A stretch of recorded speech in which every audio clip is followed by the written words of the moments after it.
اللہ تبارک و تعالی نے اس کے شروع میں ارشاد فرمایا کہ کفار پر غلبے کی صورت میں حاصل شدہ جو مال غنیمت ہے اس کا حکم یہ ہے کہ اس کے 4 حصے مجاہدین میں تقسیم ہوں گے، اور جو 5واں حصہ ہے وہ اللہ اور اس کے رسول صلی اللہ تعالی علیہ وسلم کے لیے ہے، اور رسول اللہ صلی اللہ علیہ وسلم کے قرابت داروں میں، یتیموں میں، مسکینوں میں اور مسافروں کے لیے، اور یہ کہ اللہ کے رسول کی ثواب دید پہ ہوگا کہ حضور وہ 5ویں حصے میں سے کسی کو کیا عطا کرتے ہیں۔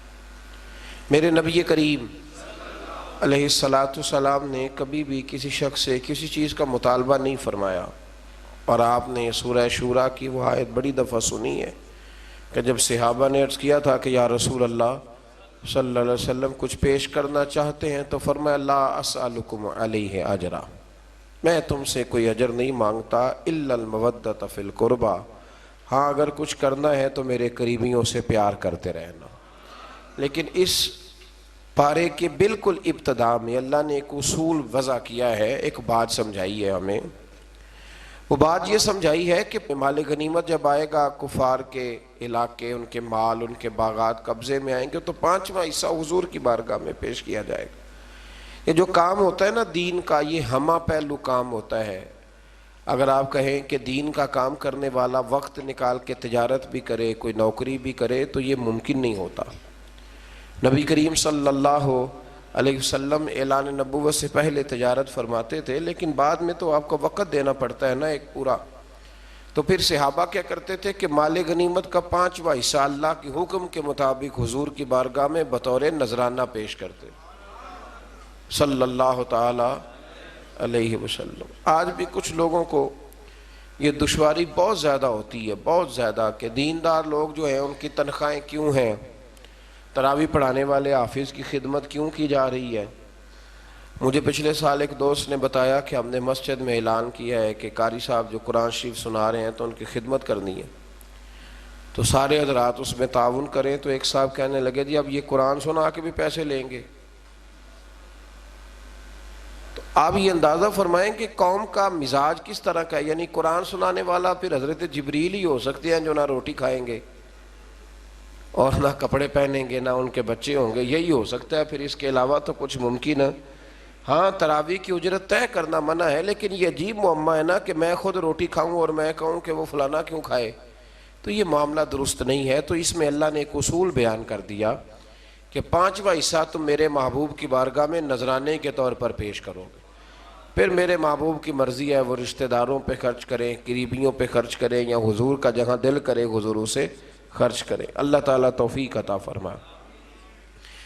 آیت نمبر 42 کے اندر بتایا کہ میدان بدر میں مسلمان مجاہدین کی زمینی پوزیشن کفار کے مقابلے میں بظاہر کمزور تھی، یعنی مسلمانوں کی زمین کا نرم ہونا، پانی کی قلت اور مال و اسباب کی قلت مسلمانوں کی کمزوری کی ظاہری علامت تھی، جس کی وجہ سے مسلمانوں کے دلوں میں خدشات پیدا ہو رہے تھے۔ اللہ تعالیٰ نے اپنی حکمت بیان کرتے ہوئے فرمایا کہ یہ اس لیے ہوا کہ اللہ تعالیٰ اپنے طے شدہ فیصلے نافذ کر دے۔ کئی دفعہ اللہ آزمائش میں اس لیے ڈالتا ہے کہ اللہ کچھ فیصلے کرنا چاہتا ہے، یعنی ظاہری کمزوری کے باوجود مسلمانوں کو غلبہ اور فتح مقدر کر دے، اور اللہ تعالیٰ جو فیصلہ فرماتا ہے پھر وہ نافذ ہو کے رہتا ہے۔ آیت نمبر 45 میں اس مضمون کو اس طرح بیان فرمایا کہ مسلمان اور کفار دونوں پر اللہ نے بدر کے دن نیند طاری کر دی۔ کفار مسلمانوں کو خواب میں کم تعداد میں دکھائے گئے تاکہ مسلمانوں کی ہمت بندی رہے۔ مسلمانوں نے خواب دیکھا تو انہیں خوابوں میں کافر تھوڑے نظر آئے تاکہ ان کی ہمت بندی رہے، اور اسی طریقے سے کفار نے بھی خواب دیکھا تو انہیں بھی مسلمان کم تعداد میں دکھائی دیے۔ یہ بھی اللہ کی مشیت کا تقاضا تھا کہ کہیں وہ میدان چھوڑ کے بھاگ ہی نہ جائیں۔ اگر انہیں زیادہ دکھا دیے جاتے خواب میں تو وہ میدان چھوڑ کے بھاگ، انہیں بھی کم نظر آیا اور انہیں بھی تعداد کم نظر آئی، کیونکہ اللہ کی مشیت کا تقاضا تھا کہ بدر میں حق و باطل کا معرکہ برپا ہو کر رہے اور حق غالب آ جائے۔ مزید بتایا کہ جنگ میں کفار کے مقابل ثابت قدم رہو اور اللہ کا ذکر کرتے رہو اور آپس میں جھگڑا نہ کرو ورنہ تم بزدل ہو جاؤ گے۔ مسلمان قوم اس وقت بزدل ہوتی ہے جب آپس میں جھگڑا کرتی ہے، اور تمہاری ہوا اکھڑ جائے گی، اور کافروں کی طرح اپنی طاقت پر اتراؤ بھی نہ اور دکھاوا بھی نہ کرو۔ مزید بتایا کہ شیطان کافروں کو فتح کی بشارت دیتا رہا اور اپنی حمایت کا یقین دلاتا رہا، لیکن حق و باطل کے مقابلے کا وقت آیا تو وہ پھر الٹے پاؤں بھاگ گئے۔ بہت سارے لوگ ہوتے ہیں جو کہتے ہیں آپ چلے میں آپ کے پیچھے ہوں، تو جب پیچھے دیکھو تو پھر موجود وہ کہتے ہیں تو لڑائی کر، تو فتنہ کر، میں تیرے پیچھے ہوں معاذ اللہ، لیکن پھر وہ پیچھے۔ یہی حال بدر میں کافروں کے ساتھ شیطان نے کیا۔ آج میں منافقین کے اس حاسدانہ قول کا ذکر ہے کہ جب مسلمانوں کی ہمت اور جرت کو دیکھا تو کہنے لگے ان مسلمانوں کو ان کے دین نے مغرور کر دیا ہے۔ آپ چپ کر کے پیچھے بیٹھ جائیں تو لوگ بزدل کہتے ہیں، اور اگر آپ تگڑے ہو کے میدان میں آ جائیں تو کہتے ہیں ان میں غرور آ گیا ہے۔ تو لوگوں کا مزاج یہ ہے کہ وہ ہر بات کو غلط رنگ دیتے ہیں۔ اللہ تعالیٰ حق بات کہنے کی، سمجھنے کی اور بیان کرنے کی توفیق عطا فرمائے۔ آیت نمبر 53 میں اللہ نے ایک قانون قدرت بیان کیا۔ آیت نمبر 53، نوجوان ذرا زیادہ غور کریں، یہ سورہ انفال کی آیت نمبر 53 ہے، 53۔ آیت نمبر 53 میں ارشاد فرمایا کہ اللہ کبھی بھی اس قوم کی حالت نہیں بدلتا جو اپنی حالت خود بدلنے پر توجہ نہیں دیتی۔ اٹھ باندھ کمر کیوں ڈرتا ہے، پھر دیکھ خدا کیا کرتا ہے۔ آپ بھی تو ہمت کریں نا۔ وہ کسی نے کہا تھا نا، خدا نے آج تک اس قوم کی حالت نہیں بدلی، نہ ہو جس کو خیال خود آپ اپنی حالت کے بدلنے کا۔ تو اللہ نے یہاں قانون دیا۔ تو نوجوان یاد رکھیں کہ غریبیوں کا رونا رونے سے کام نہیں بنتا۔ جو لوگ بیٹھ کے روتے رہتے ہیں کہ اب میں کیا کروں، کدھر جاؤں، تو ان کا کچھ بھی نہیں، آگے بڑھیں، ہمت کریں۔ جب انسان ہمت کرتا ہے تو پھر اللہ اس کی مدد بھی فرماتا ہے۔ آیت نمبر 54 میں بتایا کہ آل فرعون اور پچھلی امتیں آیات الہی جھٹلانے کے جرم میں ہلاک کی گئیں۔ آیت نمبر 56 سے 58 میں یہودی قبائل کی عہد شکنی یعنی وعدہ توڑنے اور دوبارہ ان کی طرف سے خیانت کی صورت میں صلح کے معاہدے کو ختم کرنے کا ذکر ہے۔ بار بار وہ وعدے توڑتے تو پھر ایک وقت ایسا بھی آیا کہ حضور نے بھی ان کے ساتھ سارے معاہدے ختم کر دیا۔ آیت نمبر 60 میں فرمایا کہ دشمن کے مقابلے میں پوری طاقت، قوت اور اسباب کے ساتھ تیار رہو، ہمیشہ تیار رہو، ہائی الرٹ رہو ہمیشہ دشمن کے مقابلے میں۔ ہم بھی ہائی الرٹ ہوتے ہیں جب تھوڑے سے حالات خراب ہوتے ہیں، اس کے بعد پھر بات بھول۔ فرمایا ہمیشہ کافر کے مقابلے میں تیاری کر کے رکھو، اس کے ذریعے تم اللہ کے دشمنوں اور اپنے دشمنوں کو ڈرا سکو گے۔ آگے چل کے یہ بتایا کہ اگر دشمن صلح پہ آمادہ ہو تو تم بھی صلح کے لیے آمادہ ہو جاؤ۔ سبحان اللہ۔ یعنی اسلام صرف فتنے کی، فساد کا، کسی قسم کے فتنے اور فساد کا درس نہیں دیتا۔ اگر وہ مقابلے میں آئیں گے تو قوت کٹھی کر کے مقابلہ کریں گے، اور اگر وہ صلح کریں گے تو مسلمان بھی صلح ہی کریں گے۔ اور اللہ پر توکل کرو، اگر ان کی نیت دھوکہ دینے کی ہو تو پھر تمہارے لیے اللہ ہی کافی ہے۔ یعنی اگر وہ صلح کے ارادے سے نہ آئیں بلکہ دھوکے کے ارادے سے آئیں تو پھر بھی تمہاری چونکہ نیت ٹھیک ہے تو اللہ تمہاری مدد فرمائے گا۔ آیت نمبر 63 میں اللہ تعالیٰ نے بتایا ہے کہ اللہ نے اپنے کرم سے تمہارے دلوں کو جوڑ دیا، اور اگر تم زمین کے سارے خزانے بھی خرچ کر دو تو یہ باہمی الفت جو تمہارے اندر پیدا نہ ہوتی۔ اور فرمایا نبی آپ کو اللہ کافی ہے، اور آپ کے فرما بردار مومنوں کی جماعت بھی آپ کو۔ یہ قرآن مجید کی آیت نمبر 64 ہے، اس کو ذرا پڑھیے گا۔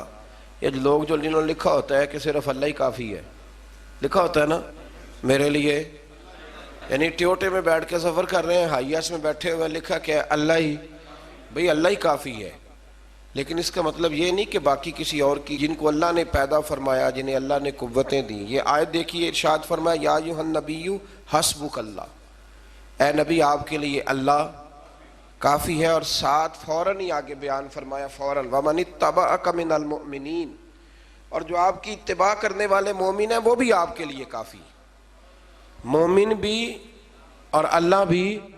تو جب اللہ نے ساتھ مومنوں کا ذکر فرمایا اور یہ آیت نازل کب ہوئی؟ جب حضرت عمر فاروق نے کلمہ پڑھا، اس وقت یہ نازل ہوئی۔ کا محبوب اللہ بھی کافی ہے، اور یہ تیرے غلاموں کی جو 40 کی تعداد بن گئی، اب انشاءاللہ ہر میدان میں کامیابیاں مسلمانوں کے حصے میں آئیں۔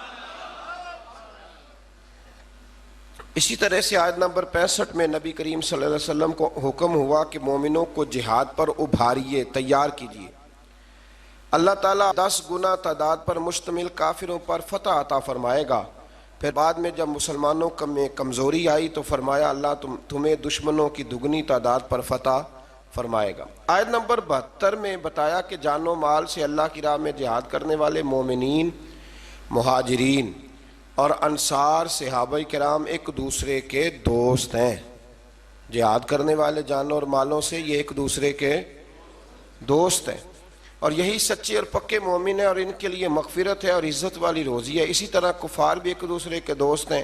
ہجرت سے پہلے اور بعد کے مسلمان ہونے والوں کے حقوق اور درجات میں فرق کا باوجود جنہوں نے پہلے کلمہ پڑھا ان کا درجہ اونچا ہے، اور جنہوں نے بعد میں پڑھا ان کا درجہ اونچا ہے، لیکن اس کے باوجود اللہ تبارک و تعالیٰ نے سب کے ساتھ خیر کا وعدہ فرمایا ہے۔ اس سے آگے سورہ توبہ کا آغاز ہوتا ہے۔ سورہ توبہ قرآن مجید کی وہ سورہ مبارکہ ہے جس کے آغاز میں بسم اللہ شریف نہیں ہے۔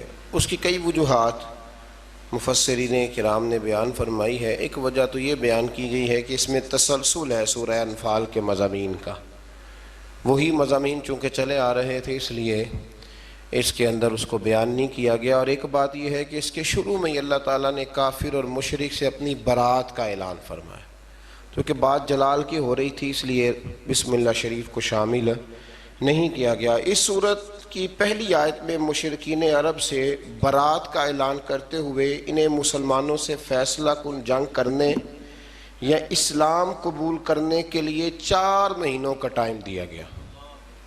فیصلہ کر لو ان 4 مہینوں میں۔ اور یہ بھی فرمایا گیا کہ جن کفار کے ساتھ مسلمانوں کا پہلے سے کوئی معاہدہ ہے اور انہوں نے مسلمانوں کے خلاف کسی دشمن کی مدد بھی نہیں کی تو مقررہ مدت تک مسلمان یک طرفہ طور پر معاہدے کو نہ توڑیں۔ پھر فرمایا 4 مہینے کا ٹائم گزرنے کے بعد مسلمان مشرکین عرب کے خلاف لاہ عمل کریں گے، انہیں پکڑیں گے، ان پر حملہ کریں گے اور ان کا مکمل محاصرہ کریں گے، اور جہاں بھی ملیں گے انہیں کیفر کردار تک پہنچایا جائے گا۔ یہ بہت بعد میں جا کے فیصلہ ہوا، ورنہ تو اسلام نے ہمیشہ ان لوگوں سے درگزر ہی کی بات کی۔ آیت نمبر 6 میں فرمایا اگر کوئی مشرک قرآن کے پیغام کو سمجھنے کے لیے اور حق کی تلاش میں آپ کے پاس آئے تو اے محبوب علیہ السلام اسے آپ موقع عطا فرمائیں، اسے ٹائم دیں، اس کی حفاظت فرمائیں۔ آیت نمبر 8 سے 10 تک میں بتایا گیا کہ کفار مسلمانوں کے ساتھ منافقانہ رویہ اختیار کرتے ہیں، اور ان کی اخلاقی حالت یہ ہے کہ وہ مسلمانوں پر خدا نخواستہ غالب آئیں تو اپنی قرابت داری کا بھی لحاظ نہ کریں گے، وہ نہیں لحاظ کریں گے۔ حالانکہ میرے نبی پاک علیہ السلام نے تو فرمایا جو حملہ نہ کرے ہم اس پر بھی حملہ نہیں کریں گے، تو فرمایا وہ نہیں اس بات کا خیال کریں گے۔ مزید بتایا کہ ان کفار میں سے جو توبہ کر کے ایمان لے آئیں اور ان کے تقاضوں پہ کاربند رہے ہیں پھر وہ مسلمانوں کے دینی بھائی ہیں، یعنی ان کے لیے ماضی کی نفرتوں کو دل سے نکال دیا جائے۔ آیت نمبر 12 میں بتایا کہ جو کفار عہد کر کے وعدہ کر کے اپنی قسموں کو توڑ دیں تو پھر وہ کسی اور رعایت کے مستحق نہیں ہے، وہ پہلے بھی رسول اللہ صلی اللہ علیہ وسلم کے ساتھ اس طرح کے وعدہ خلافیاں کر چکے ہیں۔ آیت نمبر 16 میں بتایا کہ مسلمانوں پر آزمائشیں آئیں گی تاکہ سچے مومنوں کا کردار کھول کے سامنے آ جائے۔ آیت نمبر 17 اور 18 میں بتایا کہ کافروں کا شعار مسجد بنانا نہیں، یہ تو ان لوگوں کا کام ہے جو اللہ پر اور قیامت کے دن پر ایمان لائیں اور نماز قائم کریں اور زکوٰۃ دیں اور اللہ کے سوا کسی سے نہ ڈریں۔ آیت نمبر 19 میں فرمایا کہ حاجیوں کو پانی پلانا اور مسجد حرام کی تعمیر اگرچہ اچھے کام ہے لیکن اللہ تعالیٰ اور یوم آخرت پر ایمان اور اللہ کے رستے میں جہاد کے برابر یہ کام ہو سکتے نہیں۔ ہجرت اور جہاد کرنے والے مومنوں کے لیے اجر عظیم ہے اور صرف یہی لوگ کامیاب ہونے والے۔ آیت نمبر 23 میں اللہ تبارک و تعالیٰ نے یہ حکم دیا کہ تمہارے باپ دادا اور بھائیوں میں سے جو کفر کو ایمان پر ترجیح دیں ان سے تعلق توڑ لو، اور کافروں سے دوستی کرنے والا ظالم ہے۔ پھر اس سے آگے جو آیت ہے نا سورہ توبہ کی، اس آیت کریمہ میں تو اللہ تبارک و تعالیٰ نے ہر چیز کو کھول کر بیان فرمایا اور بڑی وضاحت کے ساتھ، شرح و بسط کے ساتھ اس مضمون کو بیان کیا ہے کہ مسلمان نے ہر چیز سے بڑھ کر نبی کریم علیہ السلام سے محبت کرنی، ہر چیز سے بڑھ کر، اور فرمایا یہ محبت کرے گا تو پھر ہی اس کا ایمان مکمل ہوگا۔ ارشاد فرمایا قل ان کان آباؤکم و ابناؤکم و اخوانکم و ازواجکم و عشیرتکم و اموال اقترفتموها و تجارت تخشون کسادها و مساکن ترضونها۔ دیکھیں کس ترتیب سے اللہ تعالیٰ نے ان ساری چیزوں کو بیان فرمایا۔ فرمایا محبوب ان سے فرما دیں اگر تمہارے باپ اور تمہارے بیٹے اور تمہارے بھائی اور تمہاری بیویاں اور تمہارا کنبہ اور تمہارا وہ مال جو تم نے کمایا ہے، ایک مال وہ ہوتا ہے جو بندے نے کمایا نہیں ہوتا پر ہوتا اس کے پاس ہے، اس سے زیادہ پیار نہیں ہوتا، تو یہاں فرمایا وہ مال جو تم نے کمایا ہے، اور وہ کاروبار جس کے نقصان سے تم ڈرتے ہو، اور وہ مکانات جنہیں تم پسند کرتے ہو۔ پھر سنیں فرمایا تمہارے باپ، تمہارے بیٹے، تمہارے بھائی، تمہارا خاندان، تمہاری بیویاں، تمہارا کنبہ، وہ مال جو تم نے کمایا، وہ تجارت جس کے نقصان سے تم ڈرتے ہو، وہ مکان جنہیں تم بڑا پسند کرتے ہو۔ فرمایا احب الیکم من اللہ و رسولی، اگر یہ ساری چیزیں تمہیں اللہ اور اس کے رسول سے زیادہ پیاری ہوں، وجہاد فی سبیلہ، اور ان کے رستے میں جہاد کرنے سے زیادہ پیاری ہوں، فتربصوا، پھر انتظار کرو، حتی یأتی اللہ بامرہ، یہاں تک کہ پھر اللہ اپنا وعدہ لے آئے، پھر اللہ اپنا عذاب لے آئے، پھر تم پر عذاب آئے گا۔ واللہ لا یہدی القوم الفاسقین، اور اللہ نافرمانوں کی قوم کو ہدایت نہیں دیتا۔ ہم لوگ نا بڑی جلدی محبت رسول کا دعویٰ کر دیتے ہیں، پر اللہ نے گن کے چیزیں بتائیں گے۔ فرمایا باپ کو سامنے رکھو، پھر میرے نبی کی ذات کو سامنے رکھو، پھر دیکھو تمہیں پیارا کون ہے۔ بیٹے کو سامنے رکھو اور پھر میرے نبی کریم علیہ السلام کو سامنے رکھو، پھر دیکھو کہ تمہیں پیارا کون ہے۔ تم سامنے رکھو اپنے مال کو، جائیداد کو، اور پھر حضور کی ذات کی طرف توجہ کرو، پھر بتاؤ کہ ان میں سے پیارا۔ حضرت عمر نے یہ سارے تجربے کیے، آ کے عرض کی یا رسول اللہ میں نے ہر چیز سامنے رکھ کے تجزیہ کیا، آپ مجھے زیادہ پیارے ہیں، لیکن یا رسول اللہ مجھے جان آپ سے بھی زیادہ پیاری، جان مجھے آپ سے زیادہ پیاری ہے۔ تو حضور نے ان کے سینے پہ ہاتھ مارا، فرمایا عمر ابھی تیرا ایمان مکمل نہیں ہوا۔ جناب عمر فوراً بولے، عرض کی حضور میں اعلان کرتا ہوں کہ مجھے آپ جان سے بھی زیادہ پیارے ہیں۔ تو یہ ضروری کام ہے، اللہ تعالی ہمیں محبوب کی سچی محبت عطا فرمائے۔ آیت نمبر 25 میں اللہ تبارک و تعالی نے غزوہ حنین کا حوالہ دیتے ہوئے فرمایا کہ بعض اوقات کثرت تعداد پر اترانا کہ ہم بڑے ہو گئے اور نازا ہونا بھی انسان کی ناکامی کا سبب بنتا ہے۔ یہی مسلمانوں کے ساتھ غزوہ حنین میں ہوا، اور پھر اللہ تعالیٰ نے اپنے رسول اور مومنوں پر قلبی سکون نازل کیا اور غیبی لشکروں سے ان کی مدد فرمائی۔ 9 ہجری کو یوم الحج کے عرفات میں اعلان ہوا کہ اس سال کے بعد مشرک حدود حرم میں داخل نہیں ہو سکتا، پہلے وہاں داخل ہونے کی اجازت تھی، اور فرمایا کہ تنگ دستی کی فکر نہ کرو، اللہ اپنے فضل سے تم لوگوں کو غنی کر دے گا۔ آیت نمبر 29 میں اہل کتاب کو جزیہ دینے کا حکم دیا اور فرمایا کہ نہ دینے کی صورت میں جنگ کے لیے تیار رہنا۔ آیت نمبر 30 میں بتایا کہ یہود نے عزیر کو اللہ کا بیٹا کہا اور عیسائیوں نے حضرت عیسیٰ کو اللہ کا بیٹا کہا، مگر یہ سب ان کی خود ساختہ باتیں ہیں، ان پر اللہ کی مار ہے۔ مزید فرمایا کہ یہ جو عیسائی ہیں نا، انہوں نے اپنے علماء اور اپنے راہبوں کو خدا ہی بنا لیا ہے۔ یہ اللہ کہہ رہا ہے کہ انہوں نے انہیں اپنا خدا ہی بنا لیا ہے، اور مسیح ابن مریم کو بھی، حالانکہ انہیں اللہ وحدہ لا شریک کی عبادت کا حکم دیا گیا تھا۔ آگے چل کے فرمایا کہ منکر اپنی پھونکوں سے اللہ کے نور کو بجھانا چاہتے ہیں، مگر اللہ ان کی خواہش کے برعکس اس نور کو مکمل فرمائے گا۔ اور فرمایا اللہ نے اپنے رسول کو ہدایت اور دین حق کے ساتھ بھیجا ہے تاکہ اللہ اپنے اس دین کو ہر دین پر غلبہ عطا فرما دے۔ آیت نمبر 34 سے علماء اور مشائخ یہود کے باطل طریقوں سے لوگوں کا مال کھانے اور اللہ کے راستے سے روکنے کا بیان ہے، اور فرمایا کہ سونا اور چاندی یعنی دنیاوی دولت کے ڈھیر ذخیرہ کرنے والے اور راہ خدا میں خرچ نہ کرنے والوں کے لیے دردناک عذاب کی وعید ہے، اور پھر بتایا کہ قیامت کے دن ان کے اپنے جمع کیے ہوئے مال کو نار جہنم میں تپا کر، انہی کے مال کو دوزخ کی آگ میں تپا کر ان کی پیشانیوں، پہلوؤں اور پیٹھوں کو داغا جائے گا انہی کے مال سے، اور کہا جائے گا کہ اپنے ہی جمع کیے ہوئے مال کا مزہ چکھو۔ علماء اور مشائخ اہل یہود کے اس طرح کرتے تھے کہ مال بٹورنے کے لیے حق کو چھپاتے تھے۔ اللہ ماشاءاللہ آج بھی کئی جگہوں پہ ایسا ہوتا ہے کہ سرکاری مولوی بن جاتے ہیں اور گورنمنٹ کو مولوی مل جاتے ہیں جو ہر آنے والے حکمران کو امیر المومنین کہتے ہیں، ہر آنے والے حکمران، اور اس کے ہر ناجائز کام پر اپنی مہر لگا کے اسے جائز قرار دیتے ہیں۔ اللہ تبارک و تعالی اپنی رحمت سے حق پر ہی قائم فرمائے اور حق پر ہی اللہ موت عطا فرمائے۔ آیت نمبر 36 میں بتایا کہ ابتدا سے لے کر اللہ کی کتاب تقدیر میں مہینوں کی تعداد 12 ہے۔ پہلے دن سے ہی مہینے کتنے ہیں؟ ان میں 4 مہینے ذیقعد، ذی الحج، محرم اور رجب، یہ حرمت والے مہینے۔ ان مہینوں میں جنگ کو ممنوع قرار دیا گیا۔ کفار جب ان مہینوں میں جنگ کرنا چاہتے تھے تو ان کی ترتیب میں رد و بدل کر دیتے تھے۔ اللہ تعالیٰ نے فرمایا کہ مہینوں کو مؤخر کرنا کفر میں زیادتی ہے۔ یہ 4 حرمت والے مہینے، معنی کیا ہے کہ ان میں جنگ نہیں کی جائے گی۔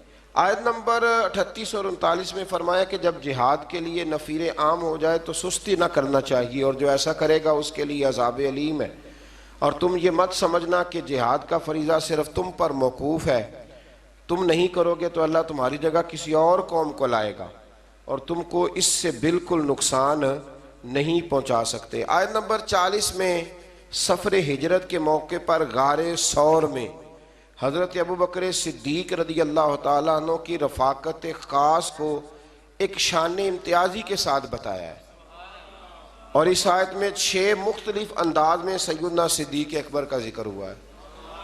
آیت نمبر 40 میں اذ یقول لصاحبہ لا تحزن ان اللہ معنا، جب محبوب نے اپنے صحابی سے کہا، جب قرآن مجید نے حضرت ابوبکر کو حضور کا صحابی کہا تو اب جو ان کے صحابی ہونے کا انکار کرتا ہے وہ قرآن کی آیت کا انکار کرتا ہے۔ تو 6 انداز میں حضرت صدیق اکبر کا ذکر کیا، پھر فرمایا کہ اللہ تعالیٰ کلمہ کفر کو پست اور اللہ کا دین ہی سر بلند آئے گا۔ آگے فرمایا جب جہاد کے لیے عام لام بندی کا، صف بندی کا حکم ہو جائے تو پھر جس حال میں بھی ہو تمام وسائل کے ساتھ جہاد میں شریک ہو جاؤ۔ پھر فرمایا کہ منافقین قسمیں کھا کھا کر اور طرح طرح کے بہانے بنا کر جہاد سے بچنے کی کوشش کرتے ہیں، جبکہ سچے مومن دل و جان سے جہاد کے لیے نکل کھڑے ہوتے ہیں۔ مزید فرمایا کہ جہاد سے اعراض برتنا یعنی پہلو تہی کرنا، منہ پھیرنا، یہ وہی لوگ ہیں جن کا اللہ اور قیامت پر ایمان نہیں اور جن کے دلوں میں شک کی بیماری ہے، اور فرمایا ایسی تشکیک کے مارے جنگ میں شامل ہو بھی جائیں تو فساد کا باعث ہی بنتے ہیں، ہو بھی جائیں تو پھر بھی یہ کچھ لوگ نکلتے ہیں نا تو نکلتے کہتے ہیں مشکل کام میں یہ ہو سکتا، یعنی ساتھ ایک دوسرے کو بھی وہ کمزور کرتے ہیں۔ فرمایا یہ آپ بھی گئے تو پھر بھی یہ نقصان ہی کریں گے، اور مجاہدین کی صفوں میں فتنے اور سازشیں کرتے ہیں، اور یہ لوگ پہلے بھی ایسا کرتے رہے ہیں۔ منافقین کا شعار یہ ہے، طریقہ یہ ہے کہ جب مسلمانوں کو کوئی بھلائی پہنچے تو اس پر کڑتے ہیں، اور اگر مسلمانوں کو تکلیف پہنچے تو خوشی سے کہتے ہیں کہ ہمیں تو یہ نتیجہ پہلے سے پتا تھا۔ اللہ اکبر، اس لیے ہم نے احتیاط سے کام لیا، سوائے اس کے جو اللہ نے ہمارے لیے مقدر کر دی ہے، اور فتح ہو یا شہادت دونوں صورتوں میں ہم ہی کامیاب ہوں گے۔ منافقین کی ایک روش یہ بھی بتائی گئی کہ وہ نماز خوش دلی سے نہیں پڑھتے، منافق نماز خوش دلی سے بلکہ تنگ ہو کے نماز پڑھتے ہیں، اور فرمایا کہ مجبوراً وہ اللہ کے راستے میں خرچ کرتے ہیں۔ اللہ تعالیٰ نے فرمایا یہ منافقین اللہ کی قسمیں کھا کھا کے کہتے ہیں کہ وہ آپ میں سے ہی ہیں، حالانکہ وہ مسلمانوں میں سے نہیں ہیں، لیکن وہ جان و مال کے خوف کے باعث مسلمانوں کے ساتھ مل کر رہنا چاہتے ہیں۔ آیت نمبر 61 میں فرمایا کہ بعض منافقین اللہ کے نبی کو ایذا پہنچاتے ہیں، تکلیف دیتے ہیں اور کہتے ہیں کہ وہ کانوں کے کچے ہیں معاذ اللہ، جبکہ نبی پاک صلی اللہ علیہ وسلم کا تمام لوگوں کی بات سننا مومنین کے لیے باعث رحمت ہے۔ حضور صلی اللہ علیہ وسلم ہر ایک کی بات سنتے اور نبی پاک کا ہر ایک کی بات سننا مومنوں کے لیے باعث رحمت ہے، اور جو لوگ رسول اللہ صلی اللہ علیہ وسلم کو ایذا پہنچاتے ہیں ان کے لیے دردناک عذاب ہے۔ اور فرمایا منافق جھوٹی قسمیں کھا کے مسلمانوں کو راضی کرنے کا یقین دلاتے ہیں، اگر وہ سچے مومن ہوتے تو اللہ اور اس کے رسول اس کا زیادہ حقدار تھا کہ انہیں راضی کیا جاتا۔ یہ مومنوں کو اپنے حق میں راضی کرتے ہیں پر اللہ رسول کو راضی، حالانکہ اللہ رسول کا زیادہ حق تھا کہ انہیں راضی کیا جاتا۔ منافقین کا شعار یہ بھی ہے کہ وہ مسلمانوں کا مذاق اڑاتے ہیں، اگر ان سے اس کے بارے میں پوچھا جائے تو کہتے ہیں ہم تو محض خوش طبی کر رہے تھے اور دل لگی کرتے ہیں، تو کیا اللہ اور اس کی آیات اور اس کے رسول کا مذاق اڑاتے ہیں؟ آیت نمبر 67 میں اللہ تعالیٰ نے فرمایا منافق مرد اور عورتیں ایک دوسرے کے مشابہ ہیں، ایک جیسے ہیں، اور برائی کا حکم دیتے ہیں اور نیکی سے منع کرتے ہیں اور خیر کے کاموں سے اپنا ہاتھ روکتے ہیں۔ انہوں نے اللہ کو بھلا دیا ہے تو اللہ نے بھی ان کو نظر انداز کر دیا ہے۔ آگے چل کے فرمایا مومن مرد اور عورتیں ایک دوسرے کے مددگار ہیں، وہ نیکی کا حکم دیتے ہیں اور برائی سے منع کرتے ہیں، نماز قائم کرتے ہیں، زکوٰۃ دیتے ہیں، اللہ اور اس کے رسول صلی اللہ علیہ وسلم کا حکم مانتے ہیں۔ اگلی آیت میں فرمایا کہ اللہ نے مومنین اور مومنات سے جنت کی دائمی اور ابدی نعمتوں کا وعدہ کر رکھا ہے، اور اللہ ہی کی رضا میں سب سے بڑی سعادت ہے۔ آیت نمبر 73 میں فرمایا کفار اور منافقین سے جہاد کیجیے اور ان پر سختی کیجیے اور ان کا ٹھکانہ جہنم ہے۔ یہ کلمہ کفر کہتے ہیں اور پھر قسمیں کھا کھا کے منکر ہو جاتے ہیں۔ اللہ تعالیٰ نے فرمایا انہوں نے کلمہ کفر کہا ہے اور اسلام لانے کے بعد انہوں نے کفر کو اختیار کیا۔ آیت نمبر 75 میں فرمایا کہ بعض منافق وہ ہیں جو اللہ سے عہد کرتے ہیں کہ اگر اللہ انہیں اپنے فضل سے ہمیں عطا کیا تو ہم ضرور صدقہ کریں گے اور نیکوکاروں میں سے ہو جائیں گے، پس جب اللہ نے اپنے فضل سے انہیں مال عطا کیا تو انہوں نے بخل بھی کیا اور اپنے وعدے سے بھی پھر گئے، روح گردانی بھی۔ بہت سارے لوگ وعدے کرتے ہیں نا اللہ دے گا تو پھر اس کے راستے میں، پھر جب اللہ دیتا ہے تو ان کے خرچے بڑھ جاتے ہیں، پھر کہتے ہیں گزارا نہیں ہوتا، پھر نیا ان کا پروگرام سامنے آ جاتا ہے۔ آیت نمبر 78 میں اللہ تعالیٰ نے متنبع فرمایا کہ اللہ دلوں کے رازوں اور سرگوشیوں کو بھی جانتا ہے، وہ غیبی باتوں کو بہت زیادہ جاننے والا ہے۔ آیت نمبر 79 میں منافقین کا ایک طریقہ یہ بھی بتایا کہ نادار مومنین جب اپنی محنت کی کمائی سے تھوڑا سا مال صدقہ کرتے ہیں تو منافق ان پر تان کرتے ہیں معاذ اللہ اور ان کا مذاق اڑاتے ہیں، تو اللہ تعالیٰ ان کو ان کے مذاق کی سزا دے گا۔ اللہ تعالیٰ نے اپنے نبی پاک علیہ السلام سے فرمایا یہ منافق آپ کے گستاخ ہیں، آپ کا ان کے لیے استغفار کرنا یا نہ کرنا برابر ہے، اگر آپ ان کے لیے 70 بار بھی استغفار کریں گے تو اللہ ان کو ہرگز معاف، کیونکہ یہ محبوب آپ کے گستاخ ہے، یہ آپ کے گستاخ ہے۔ آپ ان کے لیے 70 بار بھی استغفار کریں تو کہ یہ بے ایمان آپ کے بے ادب ہے تو اللہ انہیں معافی دیکھ لیں، حضور کے بے ادب کے لیے کوئی معافی۔ منافقین کی اس بری خصلت کا ذکر ہے کہ خود تو جہاد نہیں کرتے اور گھروں میں بیٹھے ہیں، ساتھ مسلمانوں کو گرمی کا ڈراوا دے کر انہیں بھی جہاد سے منع کرتے ہیں۔ اللہ نے فرمایا جہنم کی آگ اس سے زیادہ گرم ہے اگر وہ سمجھتے۔ آیت نمبر 84 میں نبی کریم علیہ السلام کو منافقین کے کفر کے سبب ان کی نماز جنازہ پڑھنے اور ان کی قبر پر جانے سے ہمیشہ کے لیے منع کیا گیا ہے۔ منافقین کی قبروں پہ جانے سے کس نے منع کیا ہے؟ اللہ نے۔ کس کو منع کیا ہے؟ مومنوں کی قبروں پر جانے سے منع نہیں کیا۔ سورہ توبہ کی آیات میں منافقین کی مسلسل مذمت بیان فرمانے کے بعد اللہ تعالیٰ نے ضعیفوں، بیماروں اور ناداروں کے عذر کی بنیاد پر رخصت عطا فرمائی ہے، اور ایسے مجاہدین کو جو خود بھی جہاد کے لیے اپنے مصارف برداشت نہیں کر سکتے اور رسول اللہ صلی اللہ علیہ وسلم کے پاس ان کی سواری اور زاد راہ کا سامان نہ ہو، البتہ جو لوگ صحت مند ہوں اور مالی وسائل رکھنے کے باوجود جہاد سے پہلو تئی اختیار کرنا چاہیں، وہ قابل مذمت ہیں۔ اللہ تعالیٰ نے ان کے دلوں پر مہر لگا دی ہے۔ فرمایا جب تمہارے پاس طاقت ہو تو پھر تم نے اللہ کے راستے میں جہاد کرنا ہے، اور جہاد کی جتنی قسمیں ہیں، زبان کے ساتھ جہاد، عمل کے ساتھ جہاد، اور بھی جتنی اقسام ہیں، ان سب اقسام کو تم نے پورا کرنا ہے۔ اللہ تعالی ہمیں سمجھنے کی توفیق عطا فرمائے۔